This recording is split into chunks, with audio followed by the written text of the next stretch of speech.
there, comic friends! I'm Travis. It's time for Monster Comics Reviews. This is for the third week. Can't be the third week. Second week, which means all my things last week were screwed up.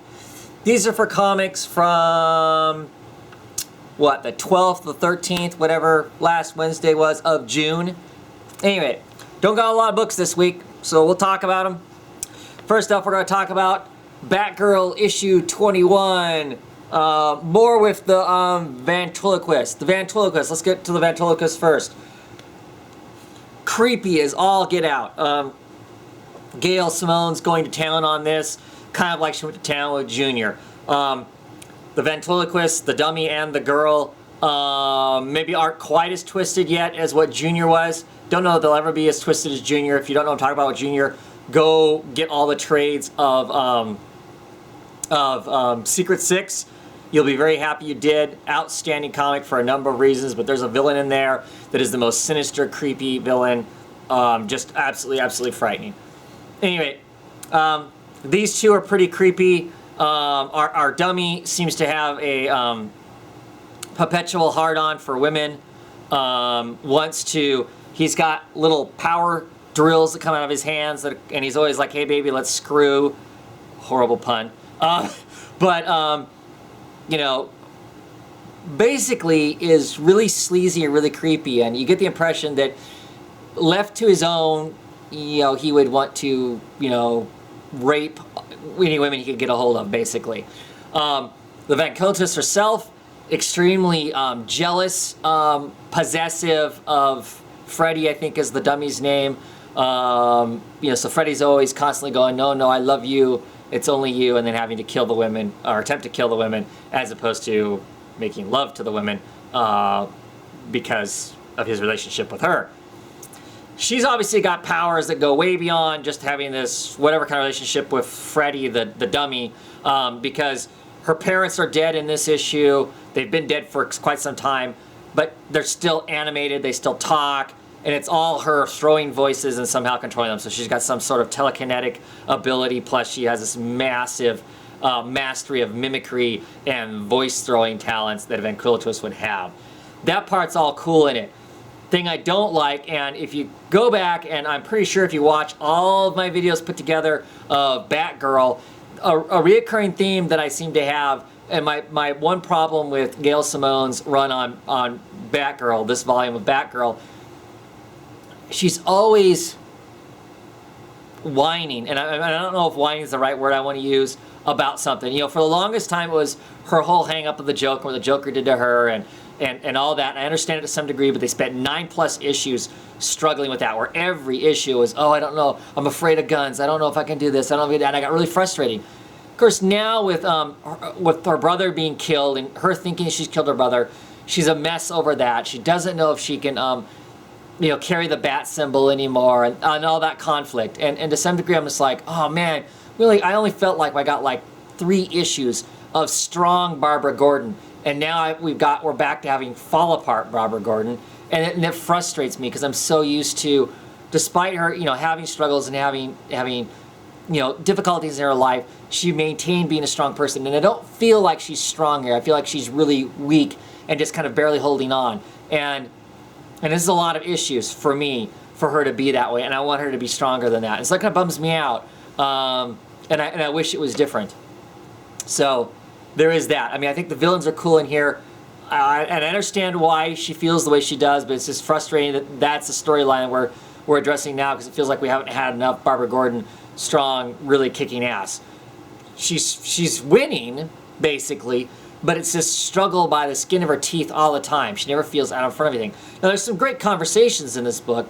A conversation between Dick Grayson and her. He's in Chicago. He's, of course, fighting people and whatnot, but trying to talk to her about, hey, look, we're a family. You can rely on us. You can call. I mean, if it's really bad, despite our misgivings, you know, you can get a hold of Bruce. You know, you can talk to him, too. You know, we're here to help. I love that part. That part was great.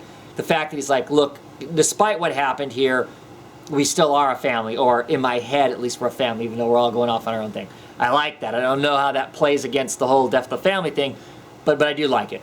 That part was good. The ventriloquist part in this is really freaky and whatnot. Art-wise, some of the art in here is really good. Some of the art is dicey, in my opinion. There are parts in here where I was Barbara Gordon's an attractive woman. No, not in here. There's some drawings in here where she's not. I know we're getting a regular artist coming up at some point that Gail on Twitter has been talking about and really excited about. So looking forward to that. I don't plan on dropping the book anytime soon. It's interesting. I like seeing what's going on. I'm curious just if we're ever going to find out a point where they know they haven't killed James. Barbara Gordon's mom can't say anything. She knows James is, whatever, that James was evil, and that's why she's leaving again. And of course, Commissioner Gordon is dead set on hunting Batgirl down and catching the killer. So I know we're going to get that conflict going on at some point too. But there's some weird parts about Batgirl and some of the issues, but I'm still liking it as a whole. Just talking about some of my misgivings about the book too.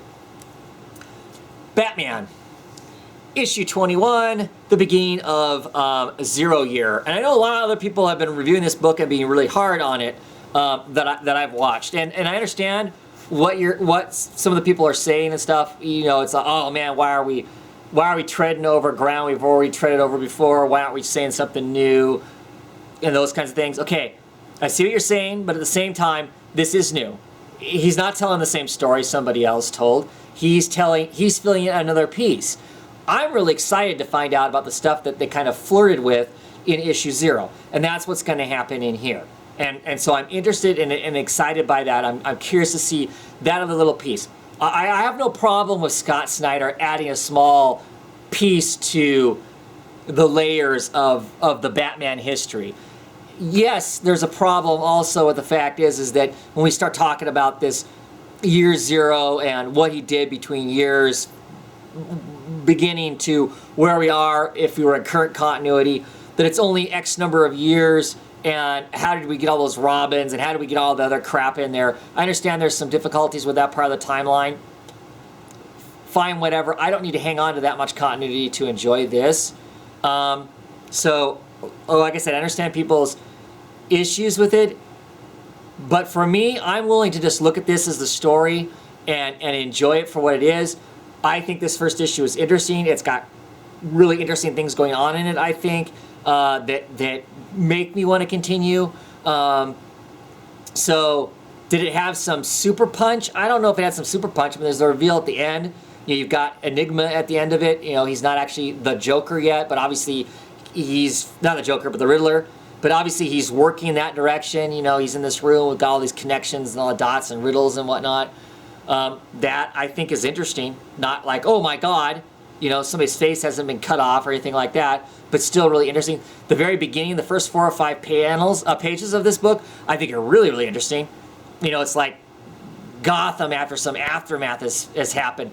There's this kid, he's fishing for fish inside the subway because the subway's been flooded. He gets attacked by some weird thugs. The weird thugs get knocked out by a Batman who's riding a off-road motorcycle. He's got a crossbow on his back. His costume is somewhat tore up, and the kid's like, oh man, he thinks you're dead. We don't know who he is. Batman's like, that's fine. That'll make it, that much bigger of a surprise when I come to get him. I'm like, oh wow, what's that going to be? To me, that's interesting. That's new. That's totally new stuff. That I think will be really cool to find out what that's about. Then you get this Red Hood gang. They've kind of flirted with the idea that the Red Hood gang might be Joker in there somewhere or whatever. That's all cool and interesting, I think. The one thing I didn't like in this is Alfred's constantly badgering Bruce to go back to being Bruce, because right now he's kind of faking that he's still dead. There was some dialogue in there that felt kind of like I was watching a movie or something, but I'm not 100% sure on that, where that dialogue feels like it came from. It feels like it came from someplace before, and I didn't like it then, and I don't really care for it now. But that's a very small piece. It is strange that Batman is wearing a baseball cap that's got the Robin symbol on it. Don't know what that's about yet. I'm figuring we're going to find that out at some point, because it wouldn't just be there just to be there. Capullo wouldn't have just put that kind of a hat on him without it having some meaning. So I'm curious to see what that is. We get to see the giant penny where it originally is placed at. I think that's interesting. And there's stuff going on with the Wayne Enterprises with, of course, Enigma and whatnot. I think really interesting. I think it's going to tell me a new tale about Batman's past, which I'm fine with. If it's a great, interesting story, which I think it is so far, I'm okay with that. I don't have a hang up with, oh my God, we're going to tell, you know, they're gonna go back and tell an old story. If we still had that, if we had that opinion back when Frank Miller did Year One, we wouldn't have a Year One. And I don't know too many Batman people who don't think that Batman Year One was a significant contribution to the Batman mythos and all of that. So to be down this book before it comes out, or with one issue and you're already going, I don't know why we're having this. I don't understand that. I've also heard it's breaking momentum. I think we were done with momentum. I mean, the momentum was done from the death of the family, and then we had those couple issues in there of, you know, kind of, you know, fill-in issues of stuff.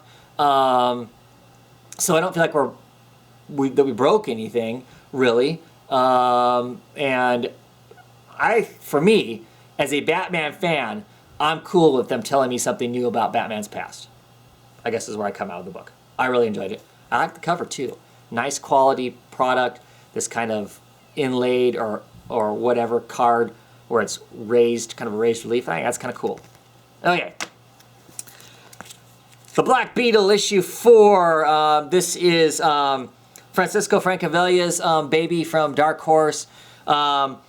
This ends this arc, this series. I think it's already been hinted that there will be more down the road. Sometime towards the end of the year, we'll see another story of Black Beetle. Really enjoyed this. It was not like earth-shattering or mind-bending necessarily anyway, but just really great pulp noir. Hero, villains, feel, the texture of Francavella's art, the panels that he lays out, and the whole feel of it is just fabulous. There isn't anybody who can beat this kind of pulp noir feel than Francavella. I mean, I don't know what else to say about it. Other than that, if you even remotely like that style, this is what you should be getting. Go find these 4 issues.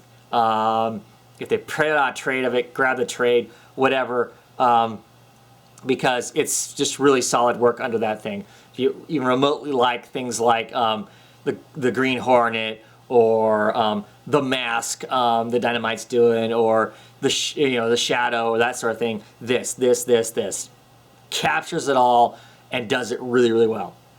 Great stuff.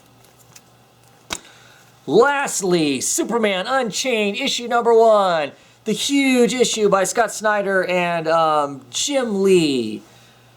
Okay, let's talk about the stuff that I don't like about the book first, okay? Just so I can get that out of the way. Advertised as having a poster in it, you know, and I was thinking, ooh, boy, that could be exciting, and the book is $5, by the way. I'm like, ooh, that could be cool, that could be really exciting. Maybe. I'm not a big Superman fan, to tell you the truth. I struggle to keep buying Superman books thinking that one's going to catch a hold and I'll be excited and interested in it. Lo and behold, spit it out, Travis. The poster is on page, what, 1, 2, 3, page 5 and 6 is the poster. Okay, here it is. There's a piece of card in here. That holds it in, the mechanics here. Okay, and it's glued. It's got this little sticky tack crap that you can kind of peel it off, which I carefully did, because you know what? It is page 5 and 6. And if you don't peel it off and unfold this ghastly thing, you can't read the pages, because all it is an overblown page of the comic. That's extremely frustrating. And it's going to be extremely frustrating when my family goes to read the comic, because I'm going to be having a heart attack the whole time as they fold my comic book around to try and read it. So that sucks. The mechanics there suck, and there's the card. There's the big chunk of card at the end that holds that in place. So even if you take the poster out, you're still going to have this stupid piece of card stuck in the middle of your book. The other thing I wasn't really happy with is at the end of it, there's an interview with Scott Snyder and Jim Lee. If I paid for that, I'm kind of pissed off. I think it was, I'm almost positive that it was Reader 1717 Cammy who was commenting on the fact that, you know, all this stuff back here, you know, if you don't live out in the middle of nowhere where you have no electricity and no internet, this is all stuff you can find on the internet. And so if we paid for it, it's ridiculous because it's all fluff, and not not anything that we needed to pay for in the book because it's out there free on the internet. Okay, so those are things I have issues with. Like the quality of the rest of the product, though. Great cover. I actually enjoyed this book.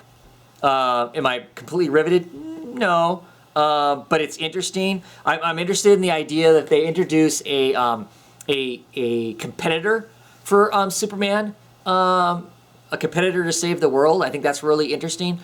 Now we'll see if ultimately that ends up becoming a villain or it's just competition in some sense. You know, we got the Superman flying around saving Earth because all these things satellites are breaking orbit and coming launched down at the Earth, and they seem to be like they're fired from a gun. And Superman is catching them all, lets one fall to Earth. It's going to land in the ocean, no big deal. And oh no, it's going to land on an island. It's going to land on an island, no big deal. It was a deserted army base, no one's there, no big deal. And something averted it to someplace else. And so Superman goes to find out how that happened, how this one got moved to someplace else. And he sees a handprint on it. He's like, ooh. And then he accidentally gets shot at by a U.S. sub with missiles because they're blowing up the evidence of this satellite and the evidence of this handprint on the satellite that pushed it, that it wasn't Superman's. And then we get to see this other being that's been around for a very long time, I guess, in hiding. They've been hiding it since like World War II or something like that, it almost sounds like. And it's Lois's dad. Lois's dad is a colonel or something like that. And Lois's dad is in charge of it. That's really interesting too. I actually thought it was really kind of an interesting comic as far as Superman goes. Like I said, I'm not really excited about Superman. The art is Jim Lee art. If you like Jim Lee art, it's great art. I wasn't really reading it for the art because we all know that Jim Lee probably won't be on the book for a very long time. 3 to 6 issues would be my guess. But still, I enjoyed it. I'm going to keep picking up issues for a while. I'm curious to see what this new potential other super being is. I'm curious what that story is. So I'm along for the ride. I am curious about Superman because they didn't waste telling me a story rebooting him or anything like that, and that's all fine. I know that's contradictory to what I said about Batman. But so far they haven't told me a Superman story that I'm interested in. But I try them all. I've been trying Superman comics since the 80s. Since John Byrne's Man of Steel, I think is what the title was called at the time, when they relaunched it then.